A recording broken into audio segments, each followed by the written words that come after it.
Hello and welcome to another episode of the Chrissie Mayr podcast. We are on iTunes, YouTube, Spotify, and SoundCloud. And if you're listening to us right now on iTunes, please go and leave a 5-star review. Here's a really great review from Sunshine Saul. Very entertaining. Chrissie is easygoing, funny, and open-minded. Great variety of guests with diverse opinions. Never a boring episode. Long live Iggy. Oh, that's my turtle. Tortoise, to be exact. Herman Tortoise, who almost died earlier this year. I had to take him to the emergency room. It was very scary. I am so excited to talk to you guys about our sponsors. Cushy Dreams. Cushy Dreams is the place to go to get quality, high quality, smokable CBD. They specialize in pre-rolled joints and also bud in these tins. Everything it's like the most high quality shit I've ever seen. Like, I'm not really, a big drug person, but I would smoke, the occasional like weed here and there with comedians because that's part of being a comedian. But I find I would get too high, and that's what I really love about Cushy Dreams. You can enjoy all the benefits of CBD without getting high. There's under 0.3% THC.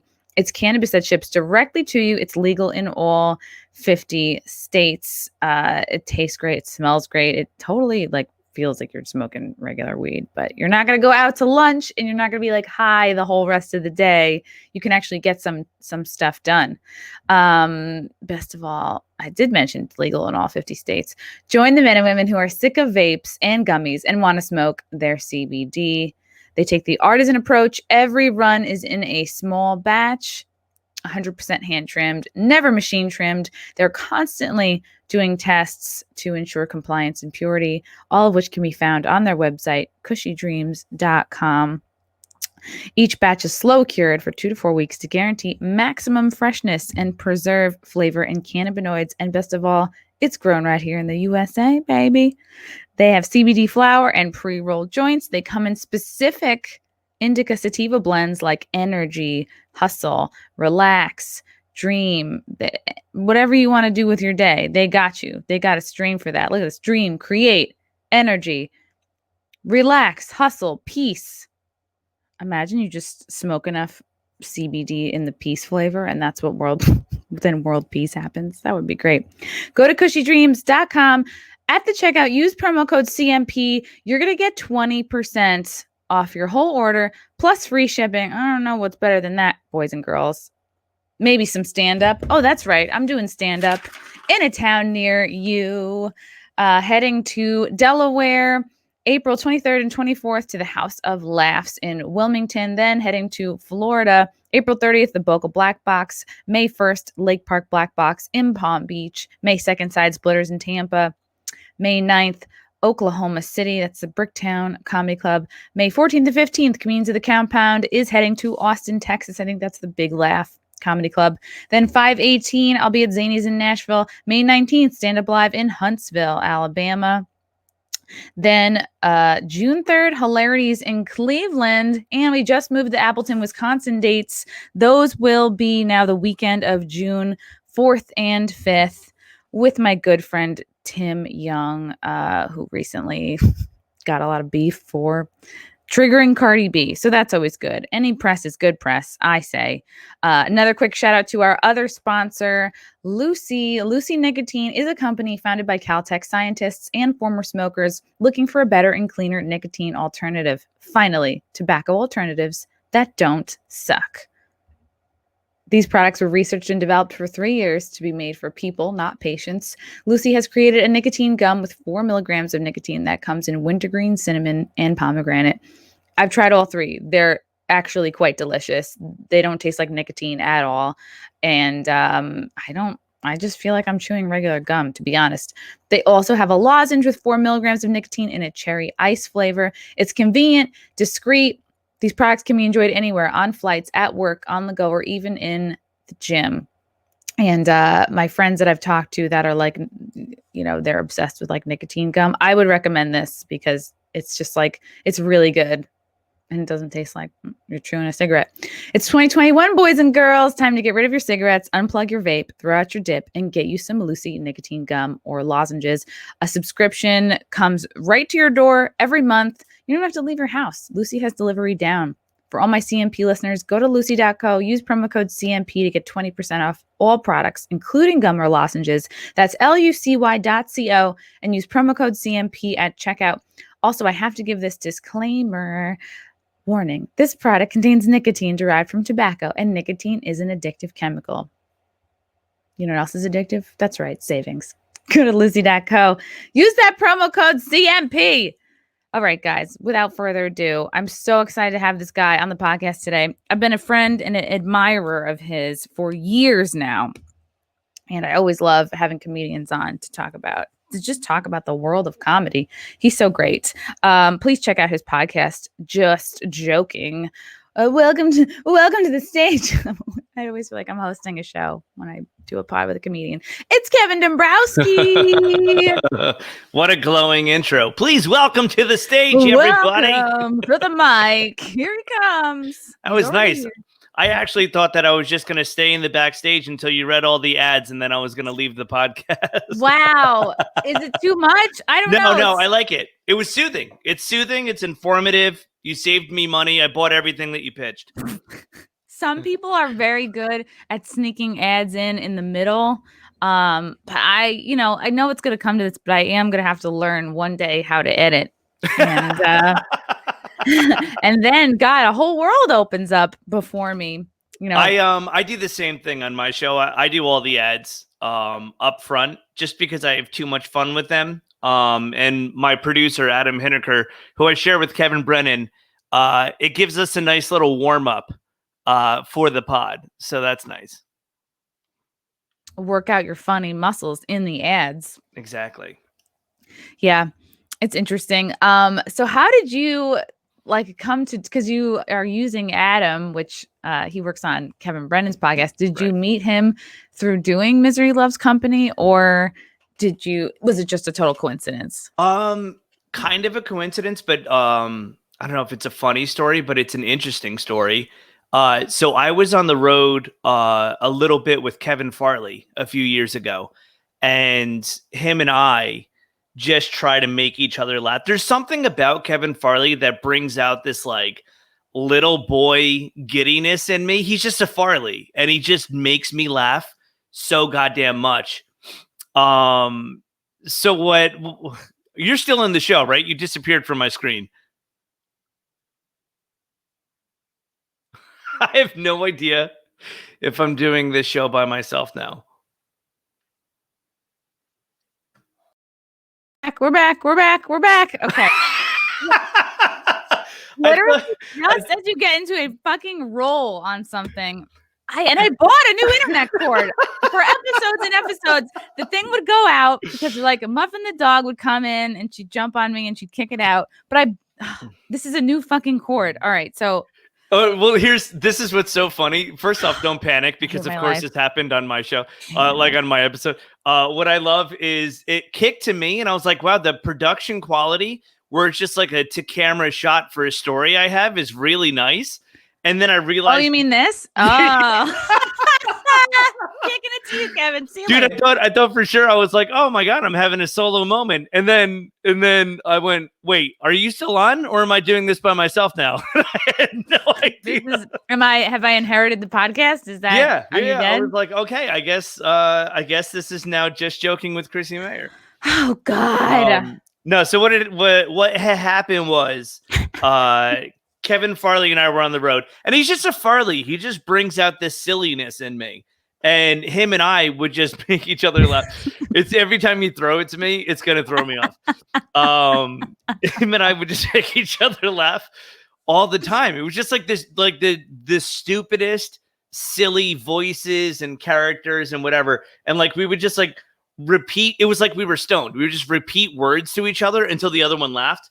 And yeah, that's great, man. It was that's so like, fun. I loved being on the road with them. That really takes you to like the baseline I don't know. I almost think sometimes comedy is so dumb that it becomes smart again, you know? Yes, yes, yeah. There's like a meta thing where if you're having such a bad show, at some point it can flip and be a good show because it becomes silly that it's so bad. So Farley and I would always make each other laugh. And then he goes, we should do we should do a podcast together. And he was like, what did he say? He was like, I'll call Bill Burr and I'll see if we could do it on All Things Comedy. And he would probably give me a show. And I was like, oh, that's fucking cool. That's legit. Yeah, it was really fun. And he was like, oh, I saw, because they were in the same acting class, I guess, when they started.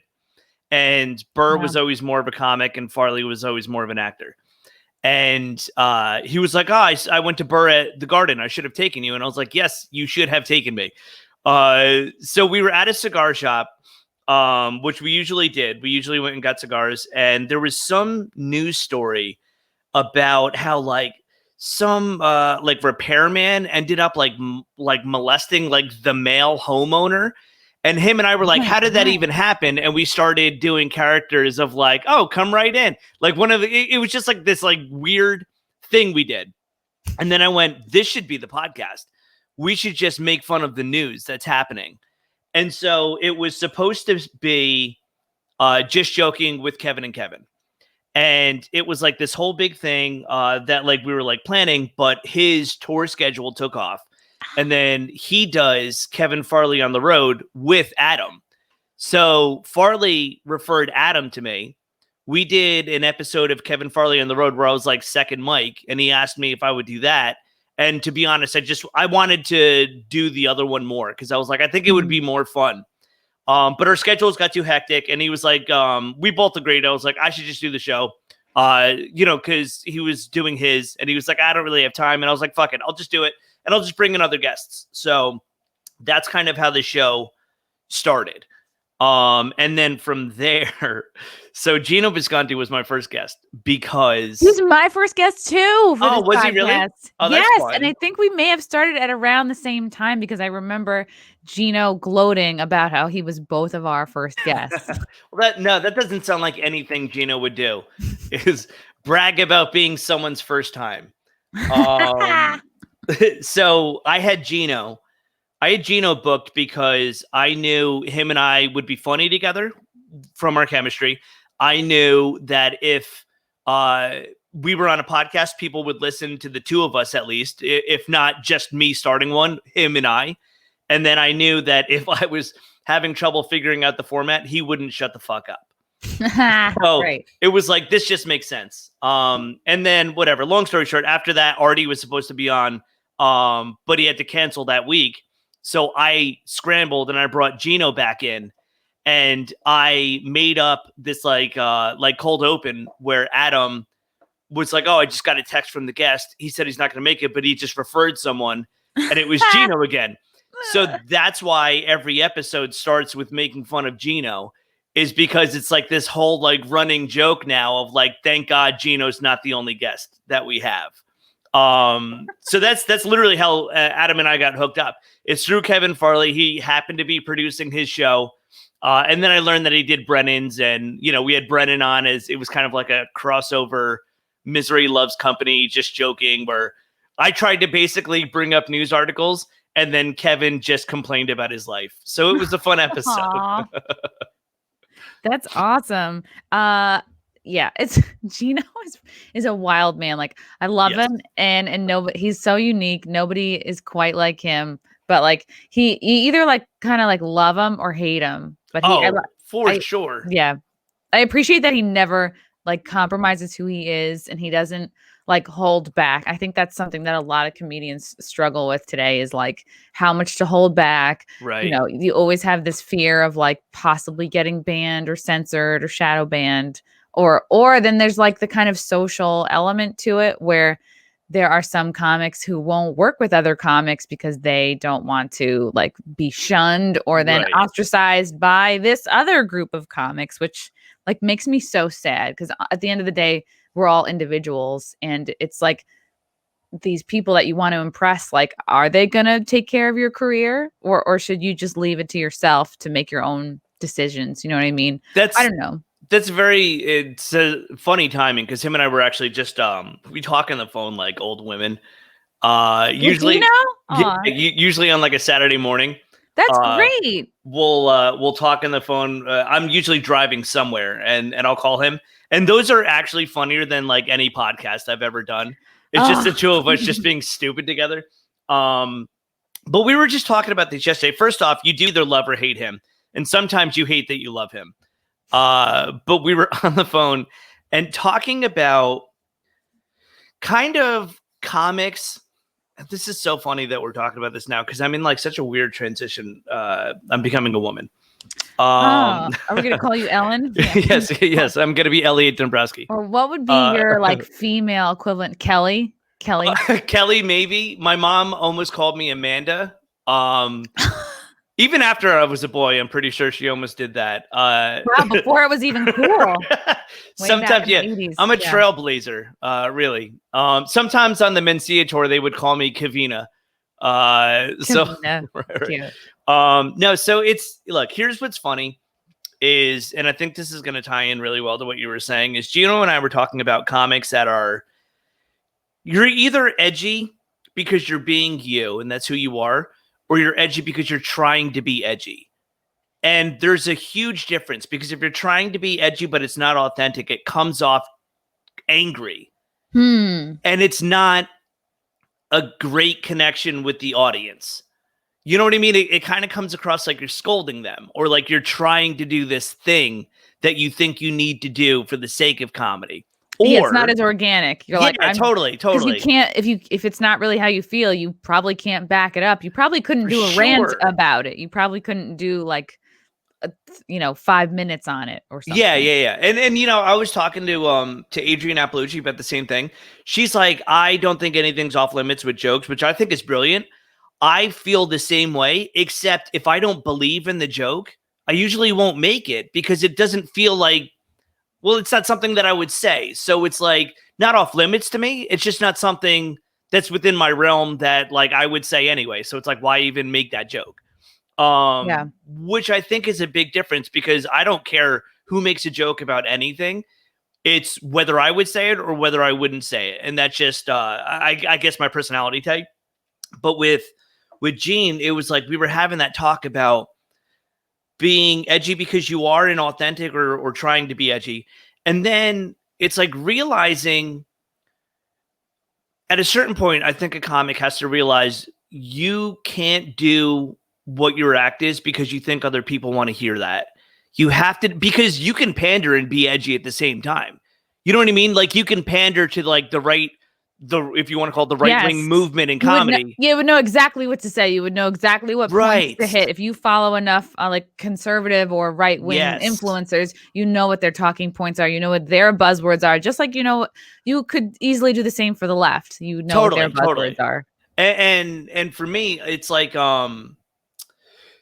you can do that, but it comes across as pandering. And you have to eventually realize, I think as a comic, that you can't do your act for what you think the trends are or what people want to hear. You have to do your act for who you are and because it's who you are.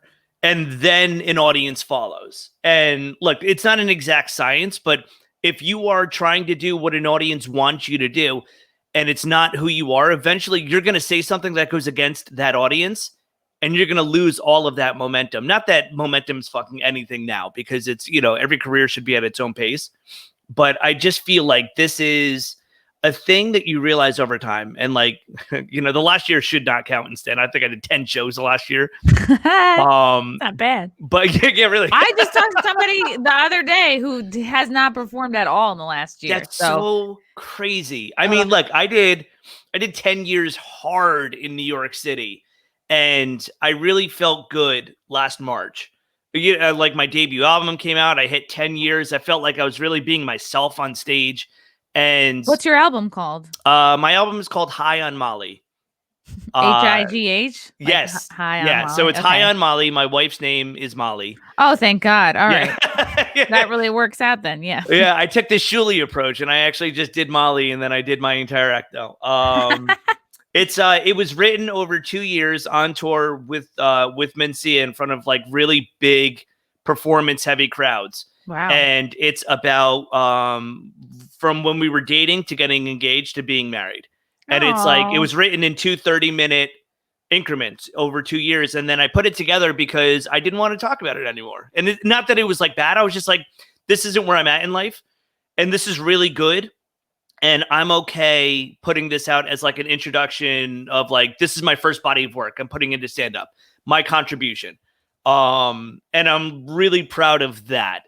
By the time it came out, it wasn't even who I was as a comic anymore, because it took, it took me over 25 hours to edit it myself. Whew. Yeah, it was Wow. it was a lot of tracking. There's 2 shows, and the problem was the first show was more technical, but the second show was more loose and a better crowd. So it was a lot of like first show setup, second show punchline, Wow. and just like figuring out like the minor details. And you've known me for a while now. I like to think I'm as professional as they come in terms of not etiquette, but just how I am on the job. Stand up is my job and I really like it, but it's my profession. It's not who I am. And so I hold a certain professionalism, and that's like what I like to be known for, is you can rely on me. I'm funny. I do my job. I don't fuck around. There's not meaning like, I'm not a good hang, but it's like, You're a great hang. well, thank you. But it's usually like, look, you're not going to see any issues from me. I'm going to be over kind of hanging, doing my thing. And it's not for the lack of not wanting to talk or whatever. It's just like who I am. I just go to work and I'm just like, I'm just going to hang until I get on stage, cut loose. And then I'll get off stage and I'll be my crotchety old self again. It's so true.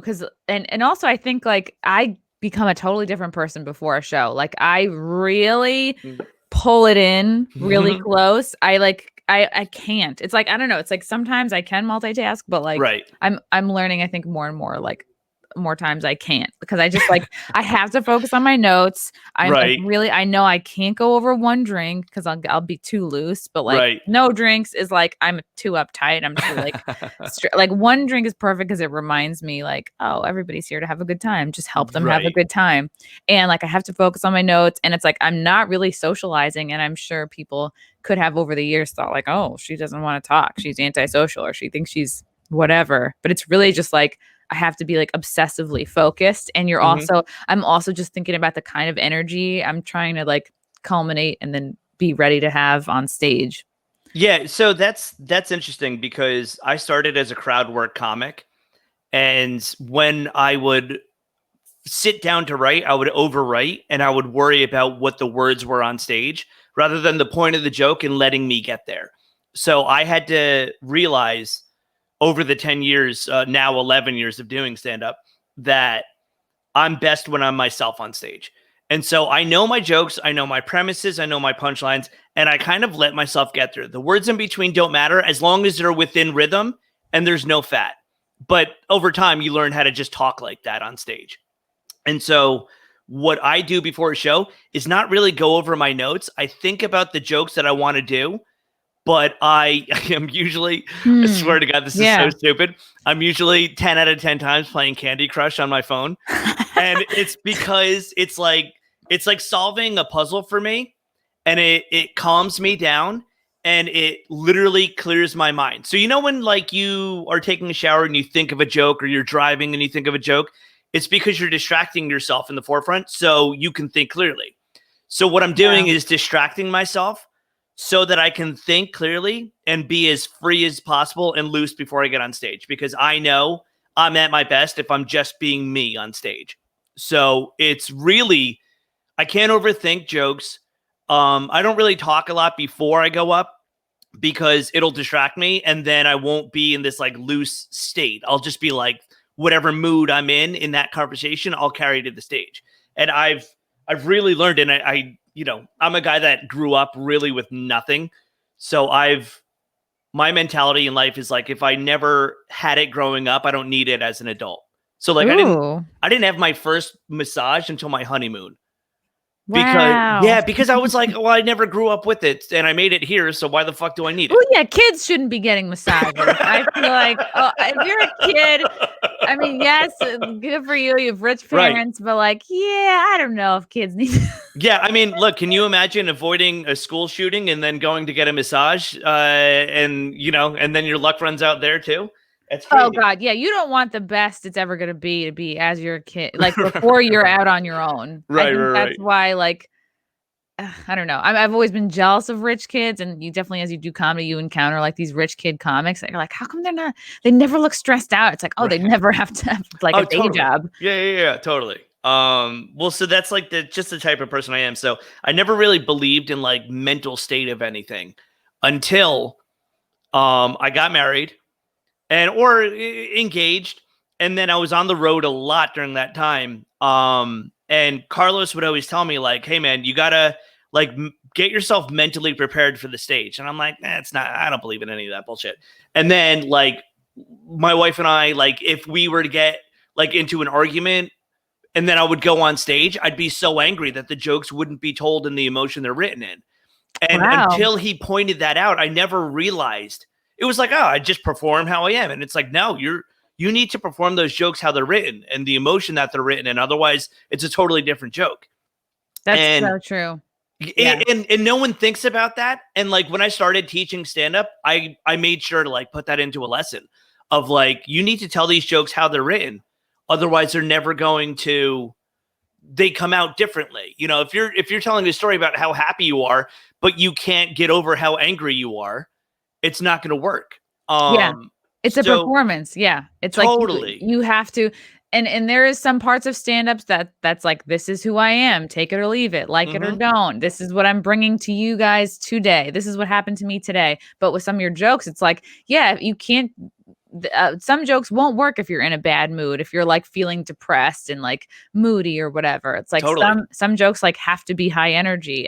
And like find like with me with my like stage persona, it's my personality, but like cranked up a few notches anyway. So if I don't find a way to get there, it's like I'm not going to sell it. Right. And so that's basically why before a show I kind of just hang because I want to be fully me. And if I am on stage, then I'll tell those jokes how they were written and they should be told. And then look, eventually you work out all the fat and the jokes become what they are, like I've this closing bit that I've got. It's about learning how not to overthink in a relationship. And it's because I was watching a movie with my wife and she asked me a question that I thought was about the movie. And I end up doing this long-winded rambling thing. It's a great misdirection joke, but it's a 3-minute joke. And it took me 6 minutes to work out the wording of it, because if I had sat down and I had written out every piece of that joke, I would be thinking about hitting those words rather than just doing it on stage and through trial and error feeling, okay, I need more momentum here. Or I need them to be engaged here, or to understand that even though they're not laughing to the buildup of the punchline, if they're paying attention and they're silent, they're engaged and they're waiting for the punchline. So fight every instinct to bridge up that joke because it makes the reveal so much sharper at the end. Wow. Like just hearing about how your brain works, it's like, it's pretty amazing, Kevin, because it's like you need to give yourself more credit. Cause like, sometimes for me, I have to memorize the exact wording of a joke, right? To avoid like what you're doing, you're able to focus on the feeling and like the spirit of the joke while still keeping the fat down, right? And by like trimming the fat, anytime you hear comics say like trimming the fat, it's like just taking out the unnecessary words, which if you're able to like hold on to the feeling of the joke while not adding extra fat and extra words, like that's a huge skill. And you'll just remember like, oh, what's the spirit of this joke? I'll get there, instead of like, this is my script, I have to. You never want to go up there feeling scripted anyway, because then the audience feels disconnected from you. Well, and what happens at that point is you're acting like a comedian. You're not being a comedian. You're remembering lines rather than connecting with the audience. And it's all literally stand-up is all about connection. If you have a connection with I keep burping, and I'm sorry if you hear that. If you have a connection I with haven't heard any of them so okay, far. good. They're just manifesting into a heart attack. If you have a connection with your audience, you can go really anywhere within the bounds of that connection. It's the reason that I think, like, okay, how can Anthony Jeselnik and Brian Regan all coexist in the same industry? It's because they have a connection with their audience. You know, Jeselnik's audience expects his jokes to be dark, but end funny and challenge them. But they give him the space to find that. Now, Regan's crowd wants it to be funny, and they want to connect with what he's saying. So if you put Jeselnik in front of Regan's crowd, they're probably going to vomit because they don't have that connection. But within the the connection you have with your audience is like you go as far as you think that is. And I've seen comics not have any connection and deliver really funny material, and it just doesn't work because it's like you're just hearing words. And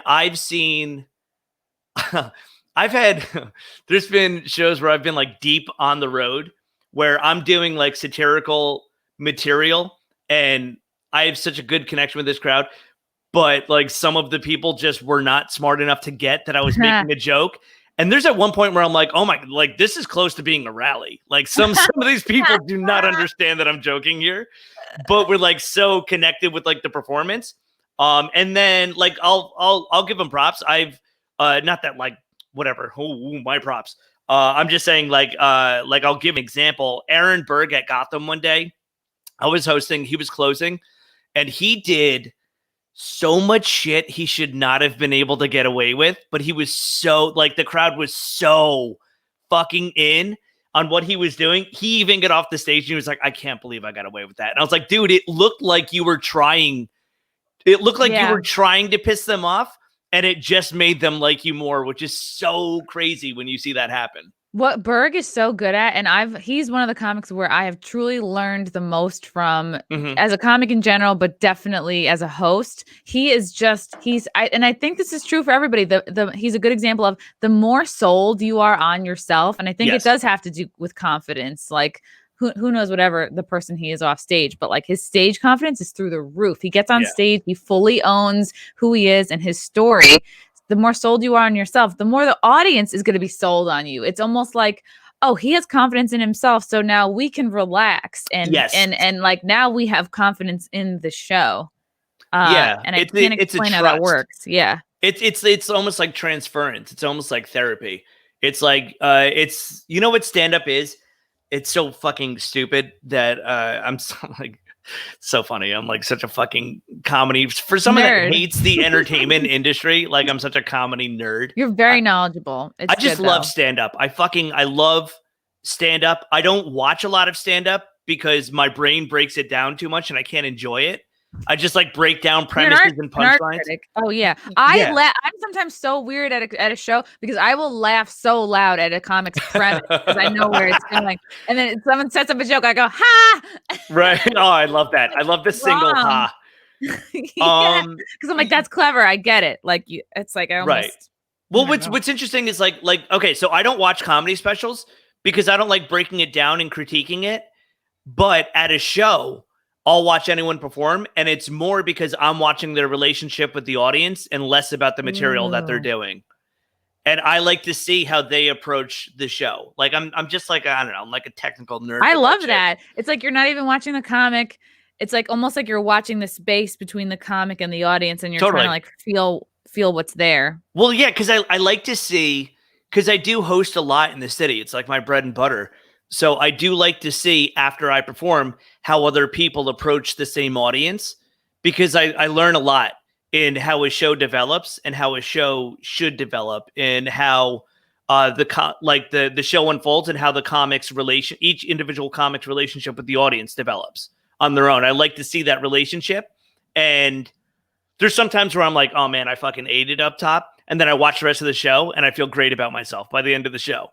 Like, the audience. Sometimes the audience has a hard time getting there. And it's totally. like, And it's, it's like if a host's job is to bring it from 0 to, I don't know, I think at least 25%. For sure. 50 would be great. I mean, it depends, but you gotta at least lift them off the ground. And then it's up to each comic. At one point, in between each comic, maybe that comic can then lift them another 15%, 25%. And if they bomb, then that comes back down. And you hope that when the audience sees the decent host on stage again, okay, well, now they're not going to be at all the way at 0. They're going to be like, okay, we still sort of trust this guy or this girl. Right. It is amazing because I love watching a crowd. I can't be a comic that just stays in the back in the green room until I go up. Like, I have to look at the host, watch the feature, be like, what's going on? What are they laughing at? Okay, right. They're not laughing at anything abortion related, or they're not not that I have even a single abortion joke. I love that was your example. They're not laughing at my father getting AIDS. Now what am I going to do? Okay, they don't want to touch anything political, or they're kind of on the left. Okay, right. They're kind of on the right. You gotta listen for that because you're going up unprepared. It's like you can give yourself a little cheat sheet if you listen just a little bit before that. Definitely. Well, it's look, your material, most show to show won't change. Your act won't change, but how you say your act and the order that you say it might change. And that's why delivery matters. I really it bothers me when there's some comics in the industry that are like they'll make a quote unquote inappropriate joke and then be like, nothing's off limits. And that's so true. But how you say it and when you say it is important because timing and delivery on stage matter. So why shouldn't it matter in real life? Why wouldn't that? It's the same formula. So why wouldn't that matter off stage? Yeah, you wouldn't go and bring up a difficult topic with your wife if your delivery was terrible and your timing was terrible. Right. Yeah. And if I literally just got done having sex with my wife and then I rolled over and I said, I've had better. Immediately, and then she goes, what? And I go, nothing's off limits with us. It wouldn't have the same effect. Do you know what I mean? Right. Right. Or like if I was done having sex with my boyfriend and I was like, we really don't have sex enough, Right. Maybe I should have done that because I haven't had better. If she's listening. But it's such a unique relationship, audience and performer. And everything has to go into account. And like you say, you learned that from Berg. And I think that's great. I learned that from Carlos Mencia, which is it annoys me how much shit people give him, regardless of how you feel about this guy's past or didn't he, whatever he says or whatever. And for people who have no clue, he was very much accused of joke stealing. Yes. Yeah. So Joe Rogan confronted him on stage to accuse him of lifting people's bits. And look, I know his side of what he said. I've heard the other side of what's been said, and I don't even care to debate that because I wasn't even around for that. What I can tell you is my life on stage and off would be worse if he were not in it. He literally took me on the road as 4 years in as a crowd work comic. Wow. And taught me technicalities of how to perform to a large crowd, how to scale the room down, even though it's like this physical theater, how to scale it down in your performance, but also scale it up at the same time. Timing. I perform the speed I do because he told me to speed it up.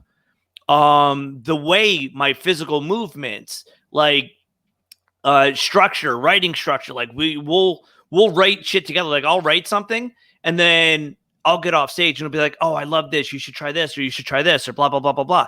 And then I'll go up and it's like, we work it out together. And at this point, I'm not so much on the road with him anymore, but he's just like a good friend. Like we'll literally like FaceTime and I'll be like, oh, I got all this new shit I'm working on. And it'll be like, oh man, I realized this over the road of like, this is how I used to perform. And I'm realizing this now that I don't have to do this and blah, blah, blah. And it's like, we actually talk shop like that. And if I never went on, it's so crazy. It's so insane to me. Even like, okay, I teach stand-up. I teach intro to stand-up, or I was for a while in the city. I don't I stopped over the summer. And people are always like, you can't teach comedy. And that's so untrue. You can teach someone, you can't teach funny.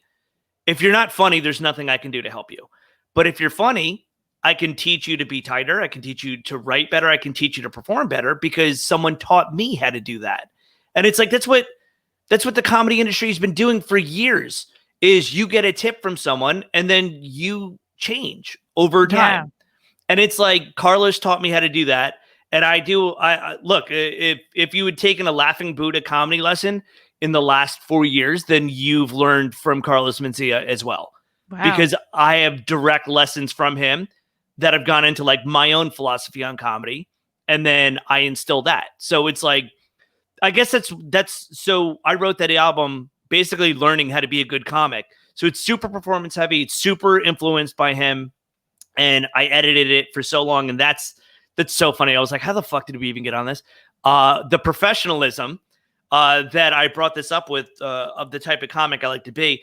I'm also a perfectionist off stage. So when I listen to my album, it took me 25 hours to edit it because I was so intricate with every edit.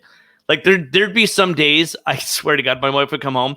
I'm on our balcony, binge smoking cigars. It's just like covered in like a blanket. Yeah, I'm like Cuomo after sexual assault allegations. Yeah. And my wife was like, "Are you okay?" She's like, "I think you need to take a week off." Yeah, exactly. It's just I just mouthed no, I'm not. I was like, I would do a joke and then take a week off because it was so like mentally taxing to hear that, because I'm listening as an audience going, if I were listening to this, I know I would hear this. And as a comic, I don't want people to hear this. So it's like this like really fucked up dual relationship. So by the time it came out, it was released a year and a month after I had recorded it. So you were like, now do you do any of that material on stage anymore? None of it. Nothing. I do none of it. And that's what I wanted to do the most, is I was done talking about it because it wasn't my life anymore. And I wanted to talk about new things. So I threw it all. I recorded it because I wanted to get rid of it. And I was like, I'm proud of this. So I want to do something with it instead of just stopping it. So I recorded the album because of that. I didn't say this is the best time. This is the best I've been so far, so I should record an album, or I'm trying to get ahead in the industry. For me, it was this story is finished. And I want people to hear the story, but I don't want to keep telling the story. So let's record it and let's put it out and let's see what happens with it. And it's so fucking funny. It is March 18th. In 2 days, March 20th is the 1 year anniversary since the album came out. Wow. So it's such a funny... That's so timing. It always seems to happen like that. I timed it that way, especially. Your research team really deserves it. Yeah, that's my research team right there. I have a different stuffed animal each episode. Hearing this makes me like really kind of like envy you, because I think we've been doing stand-up about the same amount of time. I started March of 2011, maybe 2010. Got it. I maybe started 2010. All right, maybe 2010. So March of 2010. Yeah, maybe the same time. I think it might have been March 2010. I think like my first real show was at Comics when I was on 14th Street. Nice. I would do the Super Ego mics every like once a week or whatever, and it was a real process. And now looking back, I'm like, I didn't actually truly get serious until like a couple years ago. But I still like I really do, like deep down, I wish I would commit more time to writing, because some of my jokes I'm doing are like years old, but I'm able to kind of like bring them into the now and make them fresh. But like, honestly, a lot of them are not who I am anymore, because a lot of them are about like just being a slut. And like even ones I don't do. And it's just like, I know that there's a slutty person still in there, but I've sort of trained her to be like, a little bit more focused on her career, and like other things matter. And like I could very easily, I think, in an uninvolved state, unchecked, like, and kind of by myself, like I could easily go into just like a sex addict, like just, really bad, and like nothing else would matter, not accomplishing anything with my life. So I don't know. And see, that's where I envy I'm not going to you. compare it to alcoholics, but like my dad was an alcoholic, but yeah. That's where I'm jealous of you, Chrissy. Because it's almost like I have zero sexuality. So You're like, I am a cactus. Right. Well, I have, and it's crazy because I look back and like now it's weird to say I've felt the least sexual ever, like Right. kind of in the last, I don't know, couple years or something. And I'm like, is it a getting older thing? Is it being more like really obsessed with my like business and my craft? Because I think 10 years ago, there's no fucking way I would think that I could live off of just comedy, but it's always been the goal. And it's like, you can't do that unless you are a little bit obsessed and you have to force yourself, not even force yourself, but grow into more of an entrepreneurial like mindset, because it's just not going to happen without that. It's so funny. And this is, I guess this circles back around to the conversation with Geno. So we're really crushing, covering all the bases here. Is like, look, when you're yourself, that's when you find what level of success you want and how to build that audience. Like for me, I used to be like, oh, I want to be one of the greats and I want to do this and this and this. And it's like, I don't want a level of success beyond people respecting me as a comic, me paying my bills and being happy with projects that I do. And I don't want any type of spotlight. I don't want any of that lifestyle that comes with like a crazy, like public eye entertainment industry, like no hookers. Yeah. Well, look, let's not cross the line.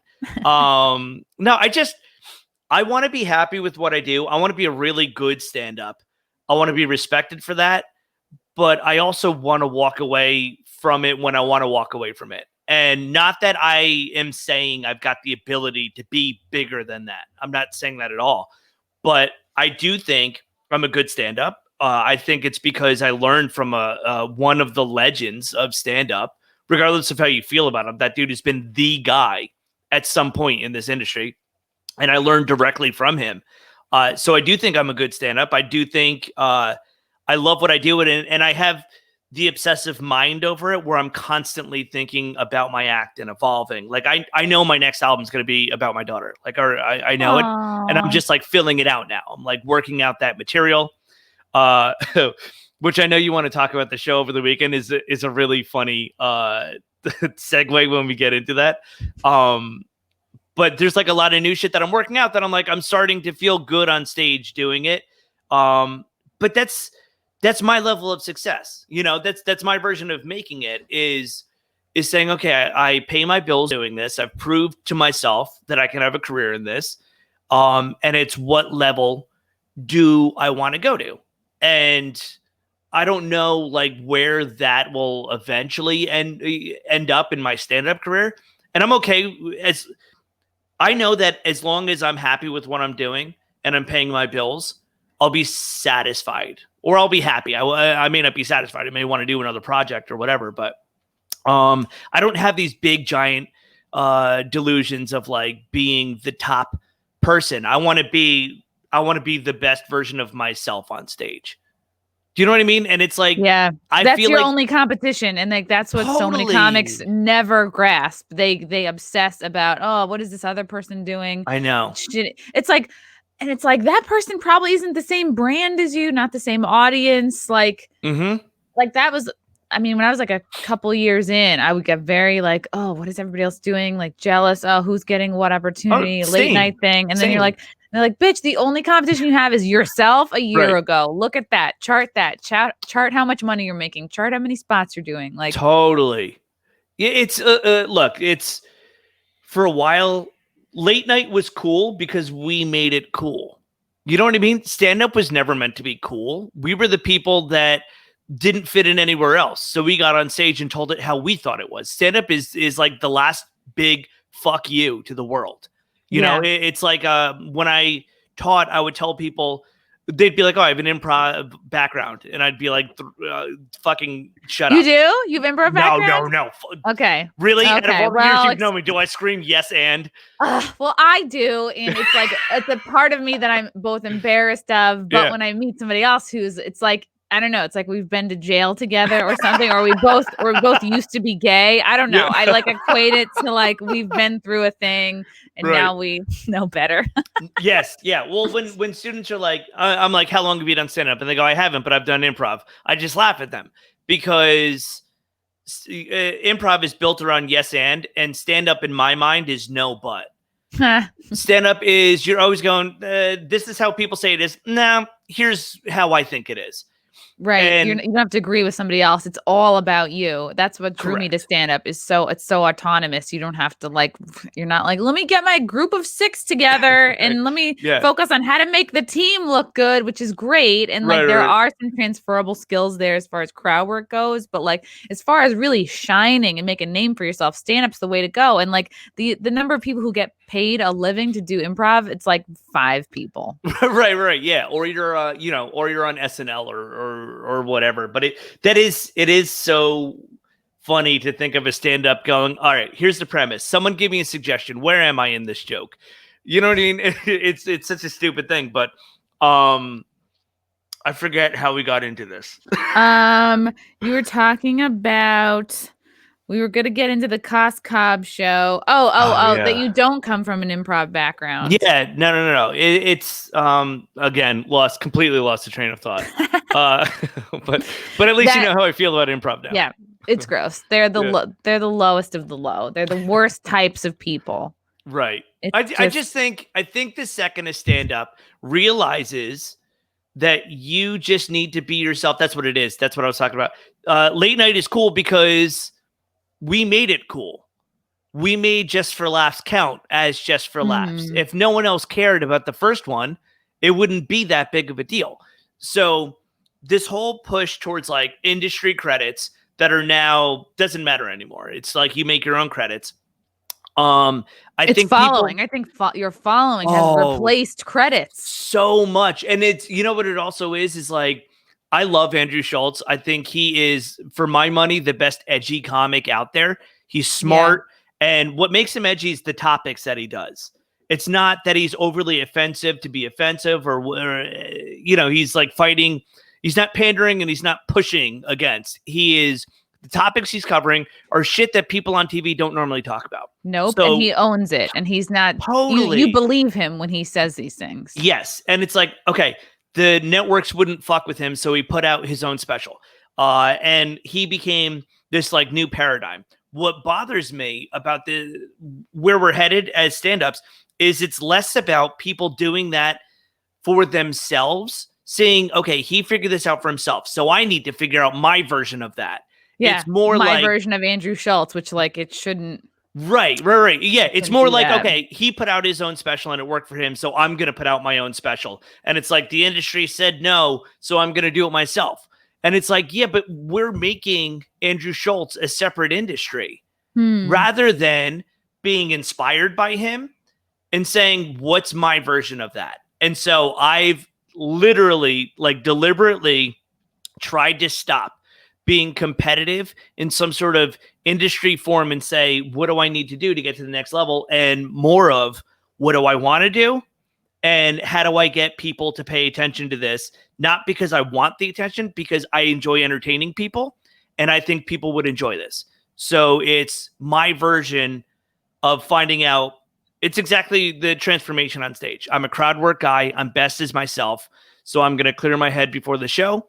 And the jokes will eventually fall into their own rhythm. So now for me is, okay, I'm best as myself. So what's my forum? I'm a natural host. My podcast. I go through news items and then we riff back and forth.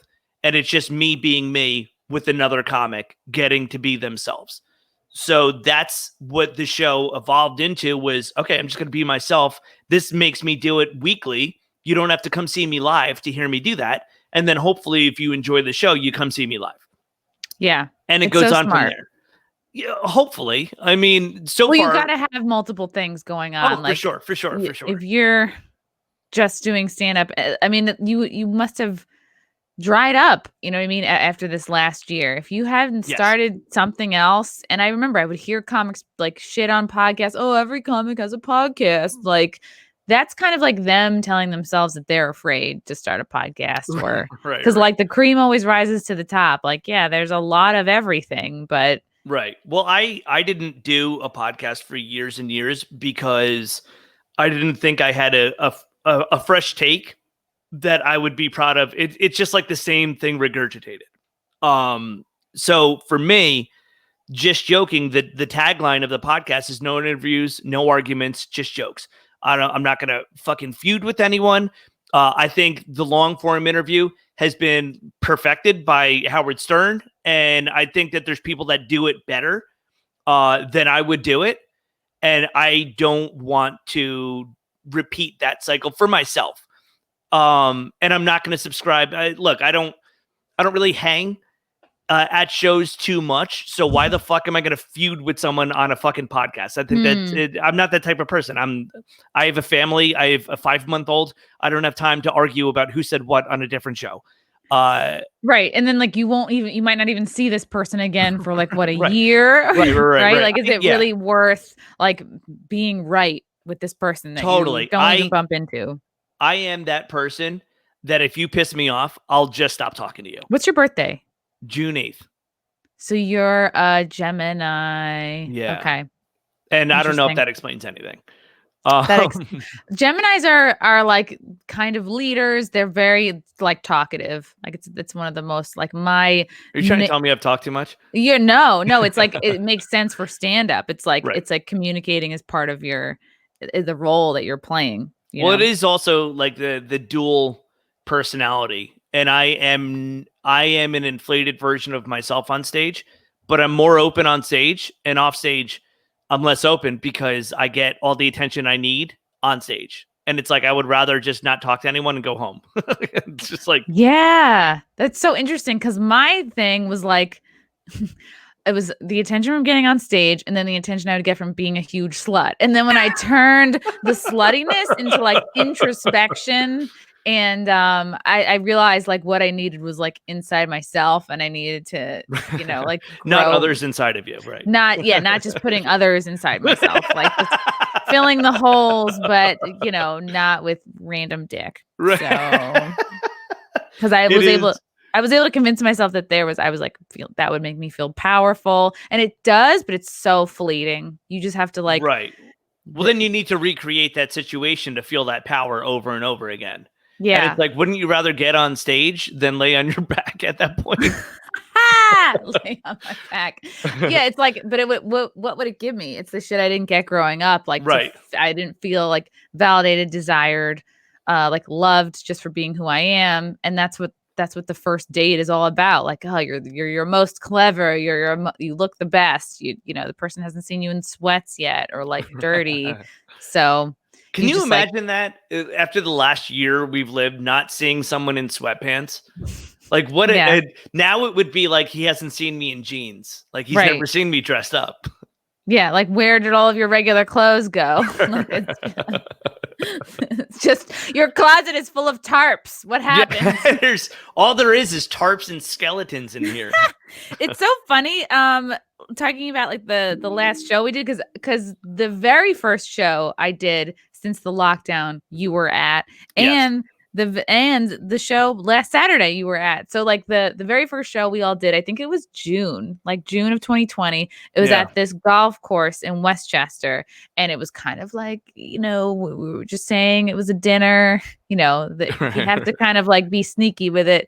And, and I just like, because I was talking to you like, I don't know, weeks ago, whatever, about how rusty that felt. Like it was the weirdest. I felt like I was short circuiting up there. I just was like, you go to the connections you normally have. It's almost like I always feel like my material is like a word bank and I grab something when I need it and I weave it in with the crowd and I just weave this quilt just for them here. Enjoy. But I would like, I had trouble going to the word bank and I had trouble I just couldn't connect either way. And I was like, oh, I fucking suck. Like I should stop doing this. Like, how sad that I've spent like 11 years doing something I suck at, and I guess I should be done. And then you were saying that you had a similar feeling. I had the worst feeling, and it's so funny. Now you're totally gonna get it. I went into this show trying to just free my mind to get up there and let me do what instinct tells me to do on stage, except I hadn't done it in so long that the instinct never kicked in. So I was finishing premises with crowd work because I forgot the punchlines because I hadn't done the jokes in so long. So I literally went, oh, and you saw the bit that I did this past weekend where I talk about being like a young, bald, white guy, and I tried to say it. Then I went, oh man, it's hard being young and bald. And then I went, where are you from? It was like this like I was just like misfiring. Yeah, you're just saying your thoughts out loud, you know.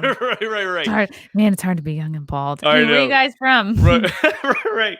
And like I told Liz Mealy about this on my podcast, and she was like, did you at least like run through your act before your head? And I went to say no because, and she went, I fucking know you didn't. She was like, I said that because I knew you didn't. She was like, you're such a fucking dude, thinking like you're just gonna get up there and it's all gonna come back to you. Wow. And it like totally bit me in the ass. But after that, I started kind of like trying to focus on it because a lot of these the sporadic shows I've done in the pandemic have all been about building new material because these shows don't count. So it's like I might as well use it to further whatever jokes I have, or like get myself back into rhythm. It's like, what's the league in baseball that it's like, is it the minor league? I don't know. Yes, it is the minor league. I'm trying to make a sports reference. It's the minority league. That's what you're trying to say. It was they're the minor league. They're white. That's what we are now. We're the minority. Yeah, basically. Get used to it. It's the minor league. It's the practice. It doesn't count for the game. And I know it's true because New York comedy clubs are opening in April, and I've started to like get the avails emails, or like bookers are reaching out, which is thank God it's happening.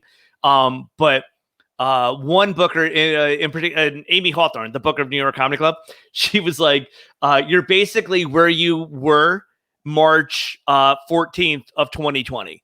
So like in her mind. Yeah. So nothing over the last year has counted for or against you. Wow. Like, sure. Yeah. She's like, that's basically very gracious. Oh, totally. She's like, everyone is where they were a year ago. So don't worry about like, if you feel like you've lost anything. Wow. Like you're exactly where you were in my head. I mean, for me, that's terrible because I was passed at New York Comedy Club, and then my mom died, and I started fucking bombing for like months on end because I just was like in such deep grief that right. I think I sort of worked myself out for her, right? Because I would like hit her up and nothing. So yeah, well, that's bad for me, but that's really good for you, for anybody who was like in her good graces. Yeah. Well, here's the thing is, and I do think Amy is one of the most fair bookers in the business. I don't think she's got any ego that goes into her booking. I think that she looks at it from a technical standpoint. And most people think you need to kill in front of a booker. You need to show the booker that you know what you're doing in situations. And that's really the way to pass into comedy clubs is I know what's happening during the show. I know what's happening during my set, and I'm reacting to that, and I'm playing the game rather than I just have to fucking murder. And it's like, okay, you can murder, but do you know why you murdered? And if you go up in front of a different crowd, are you still going to murder the same? And it's like bookers know that. They know the technical aspects of that.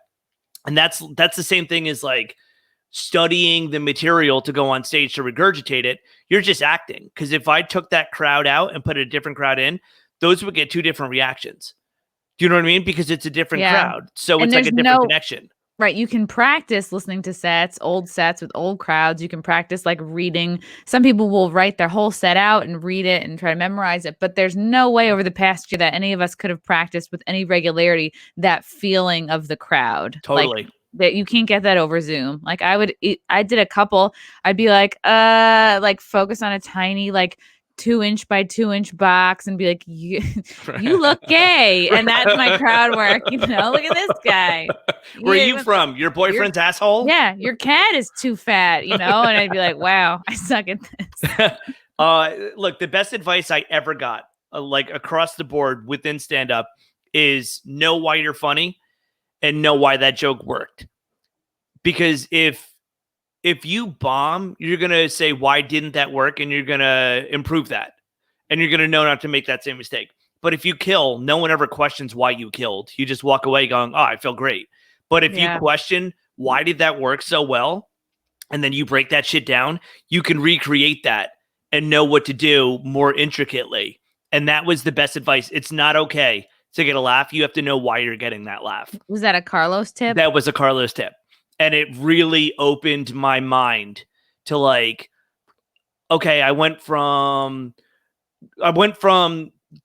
surviving on stage to getting laughs, but it's like an apprenticeship in comedy, and it's super competitive on the tour because he wants to put you through boot camp. You're going to learn trial by error. I asked him to watch a joke I did one time because it was brand new and I fucked it up. And he brought me up after the show and basically convinced people that I bombed. What? I had like nightmares that night about like bombing. And I woke up the next day and I told him, and it wasn't like this harmful thing. They just busted my balls about like, what the fuck was that? But it was in front of people. So by the end of the show, so I had bombed, or the joke had bombed. And then he watched me do it. And then he walked back into the green room and he yelled, no fucking confidence. Just like fucking with me during, no. It wasn't a mean thing. It was like during my set. And he was like, no confidence, just like busting my balls. But no one else would know what he was saying except for me. So then I turned the set around. It took me like 20 minutes and I turned it around because I opened up the show. So I actually had a decent set after I stumbled a lot. And it was because I was just overthinking. And by the end of the show, I felt fine until they brought me up and they just like rubbed. It was like a dog shitting on the rug and then him just like rubbing your face in it. And it was to prove the point that I need to have confidence, whether it's a new joke, whether it's an old joke. The audience shouldn't know the difference of new material versus old material. They may not laugh as much, but you shouldn't tell that joke any different.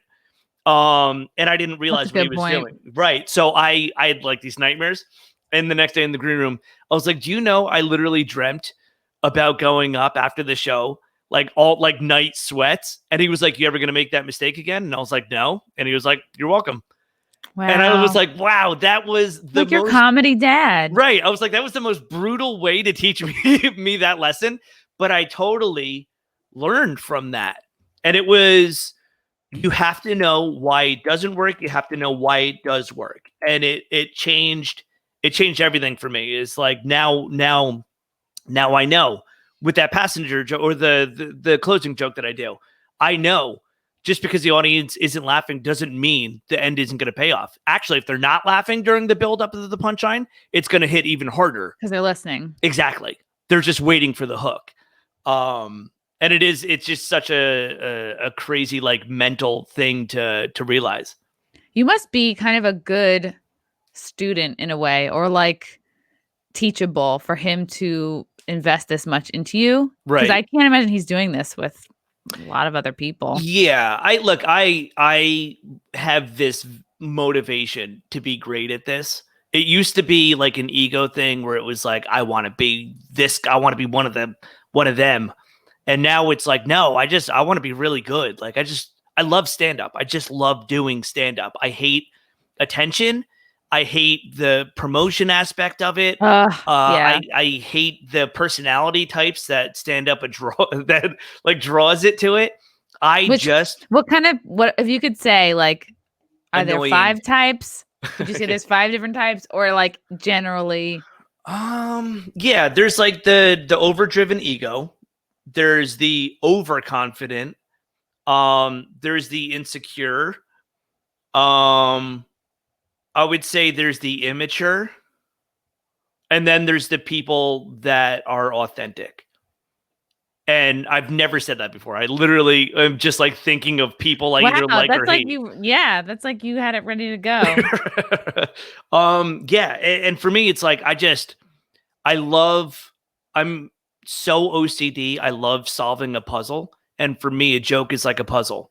So it's like figuring out the rhythm and getting that to work. That's why once a joke works, I don't really do it on stage or in the city because I know it works. So it's like, why waste my time on this? I can get laughs doing something else. Which is amazing because most people think, oh, if I have a spot at a city club, I'm always going to do what always murders. I'm never going to try anything new. Right. I know, especially that's how people feel about getting up at the cellar. Like you can't bomb ever at the cellar because you won't be asked back. So yeah, it's a weird thing because there's situations, it's like you have to not literally the room, but like read the situation of like, do I need to kill here? Is this a spot where I need to kill? Because if I do, I'll no Louis, but I'll pull my dick out and I'll kill.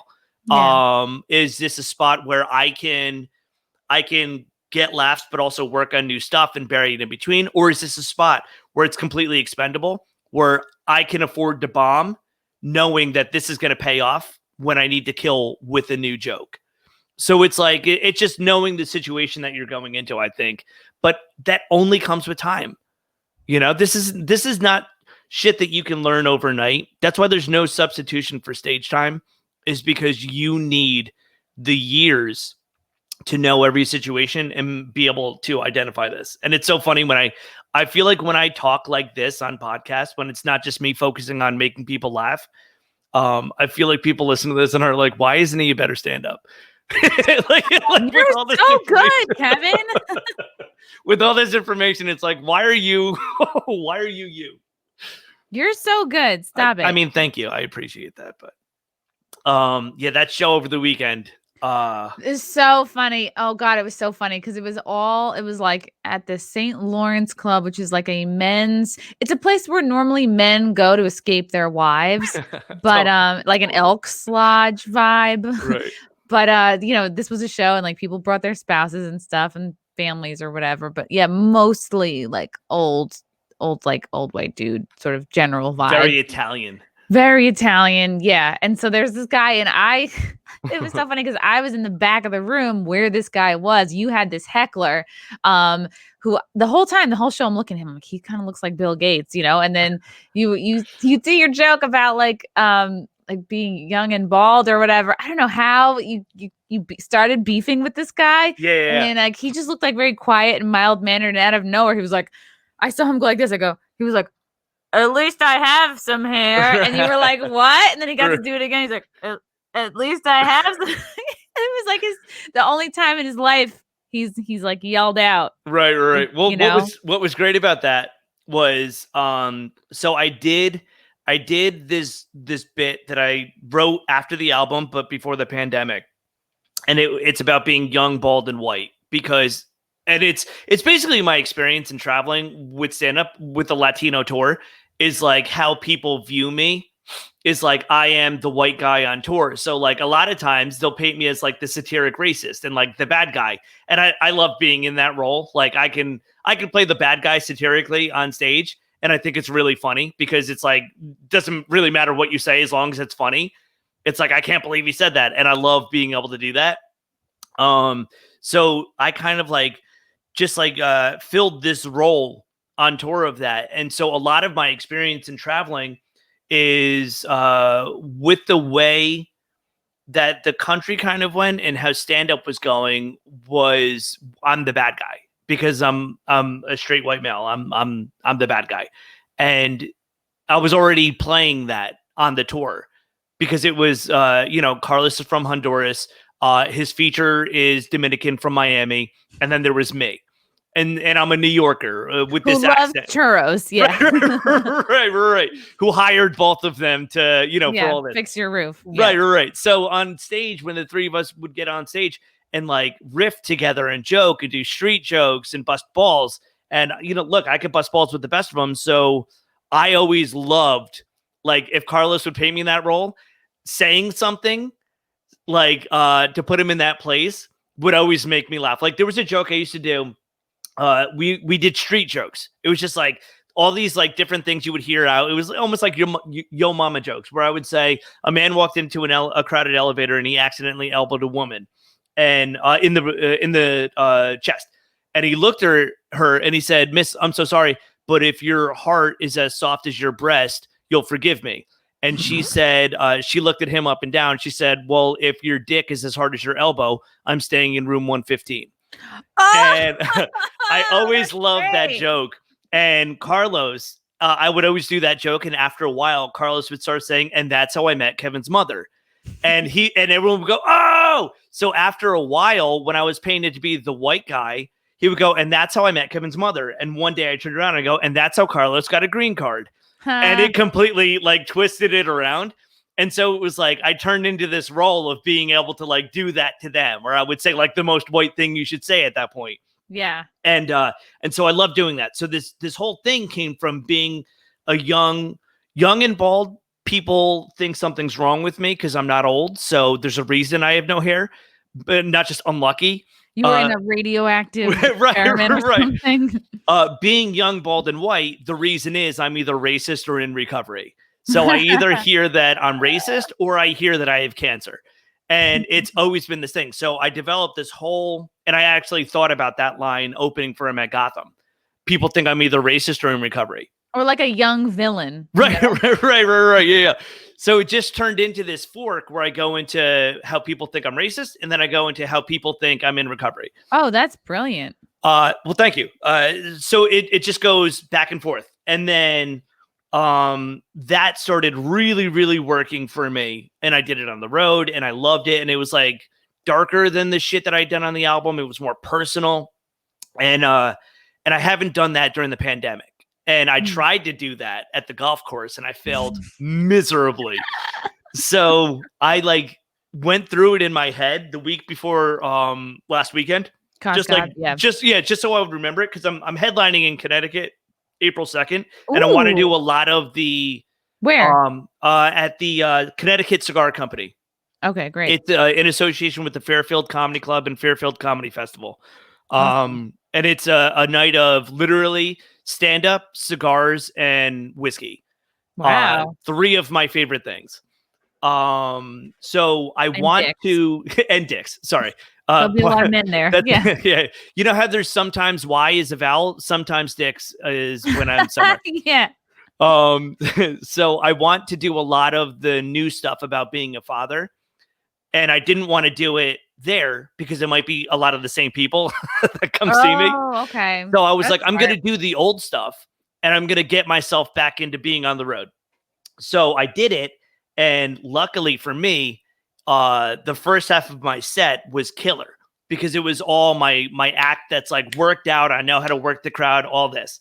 So then the problem was I haven't done 20 minutes in a year and I blew through that faster than I thought I would have. Oh no. So then it started to get into some of the kid stuff and I haven't put it together in a set. I just know what I'm working on during small little showcase sets.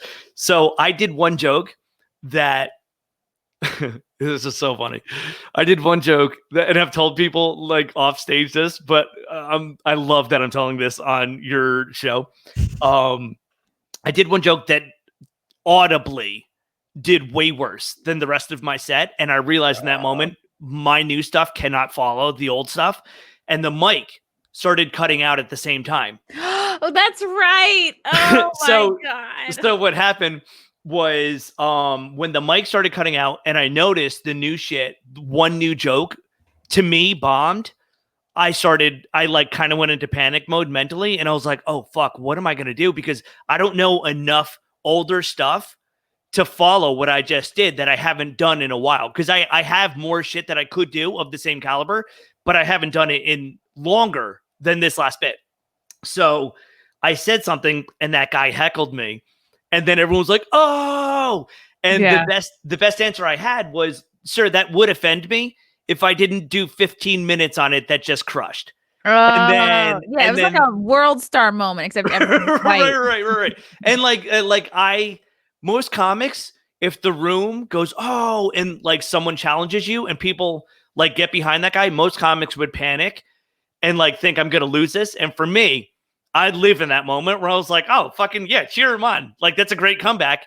However, if I had just explained for 15 minutes, making an entire room laugh why that doesn't hurt my feelings, maybe you would have gotten me.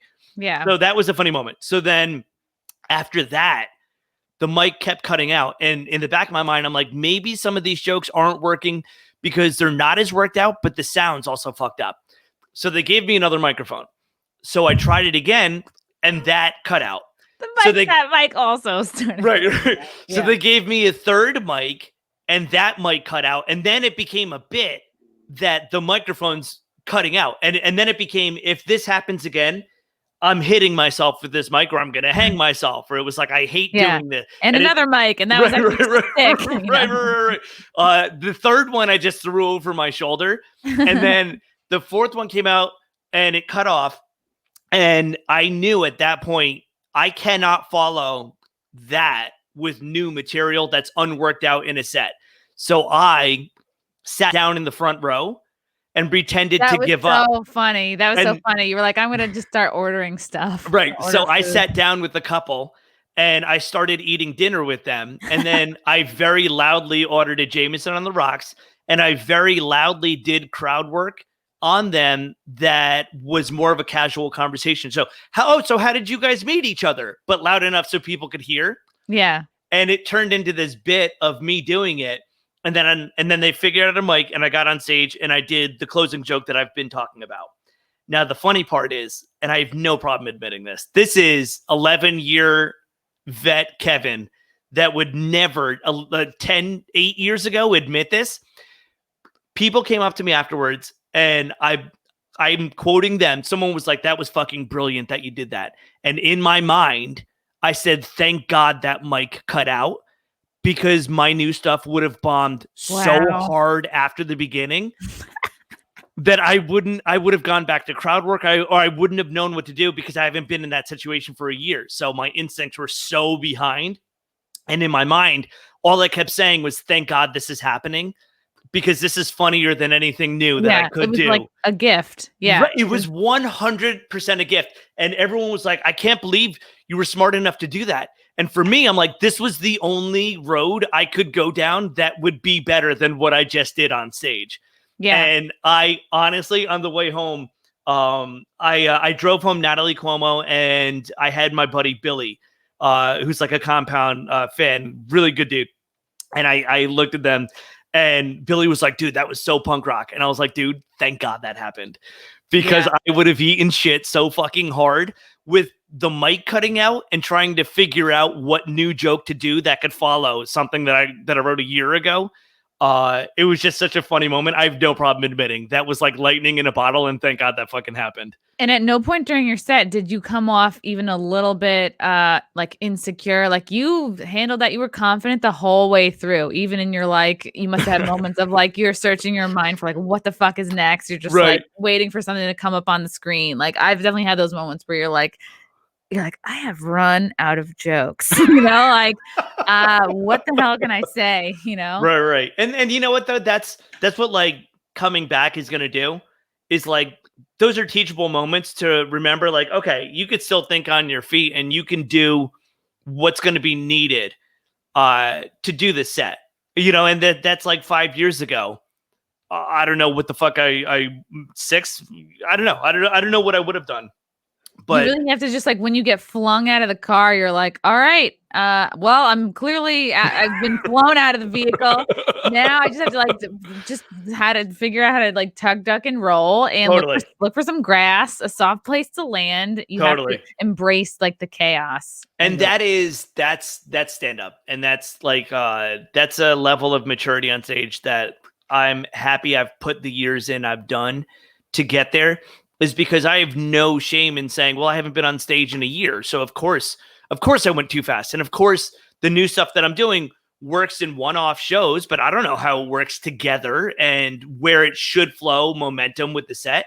And, the mic was cutting out, so I'm losing the audience because they can't hear me and this whole thing. So it's like a sink or swim mentality. And I saw an opportunity of, oh, this is funny. All right, this is what I'm going to do instead. And it turns into this, I can't believe you thought of that. And for me, I'm like, it was the only thing I had. It's awesome that it's kind of like that backseat driver takes over. Like the frontal brain is like there's nothing there. So it's like just the instincts and the time you've put in kind of takes the wheel. Right. Jesus, take the wheel. Yeah, Jesus, get me a laugh, please. Yeah. That's awesome, man. Everybody go see Kevin April 2nd at the Connecticut Cigar Company. That is not in Fairfield, but Stamford. It's in Stamford, Connecticut. In Stamford. Yes. Awesome. And usually weekly, every other week, I'm at the New York Comedy Club Penthouse on 23rd Street. They are opening back up, but they will still be doing outdoor shows. So if you were not comfortable yet doing indoor socially distanced, come to the outdoor shows. And it's getting warmer, so the shows are getting more fun. Yeah, no shit. And then I just actually, before the podcast, got booked for the first time again at Gotham, April 9th and 10th. 2 shows, a 7 and 9:30. I will be hosting. I don't know who I'm hosting for, but those are always amazing shows. So come back out into the city and let's have some fucking fun. Great. Kevin Dombrowski, check out his podcast, Just Joking. Check out his album, High on Molly. Follow him on all things, I think Kevin Dombrowski, just your name. Yes. Dombrowski.